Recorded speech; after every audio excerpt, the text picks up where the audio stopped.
bhagavate vasudevaya namaha. I will explain today Shrimad Bhagavatam, Chapter 1, Text 19. Vaye tu na vrityam uttam shlok vikarme yachchu navata rasgyana swadu pade pade. We never tire of hearing the transcendental pastimes of the personality of Godhead, who is glorified by hymns and prayers. Those who have developed a taste for transcendental relationships with Him relish hearing of His pastimes at every moment. There is a great difference between mundane stories, fiction, or history and the transcendental pastime of the Lord. The histories of the whole universe contain references to the pastime of the carnations of the Lord.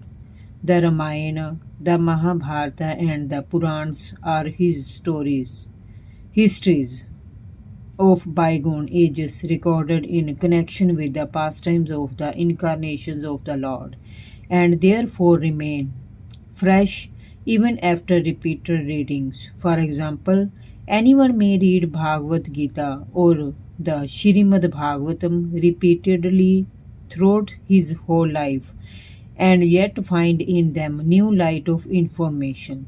Mundane news is static, whereas transcendental news is dynamic, inasmuch as the spirit is dynamic and matter is static.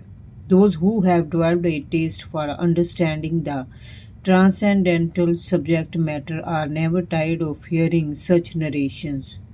One is quickly satiated by mundane activities, but no one is satiated by transcendental or devotional activities.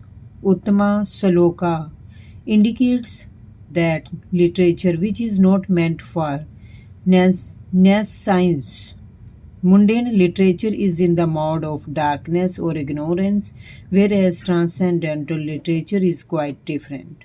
Transcendental literature is above the mode of darkness and its light becomes more luminous with progressive reading and realization of the transcendental subject matter. The so called liberated persons are never satisfied by the repetition of the words Aham Brahmasmi. Such artificial realization of a Brahman becomes hackneyed, and so to relish real pleasure they turn to the narrations of the Shrimad Bhagavatam. Those who are not so fortunate turn to altruism and worldly philanthropy. This means the Mayavada philosophy is mundane, whereas the philosophy of Bhagavad Gita and Shrimad Bhagavatam is transcendental. Om Namo Bhagavate Vasudevaya Namaha.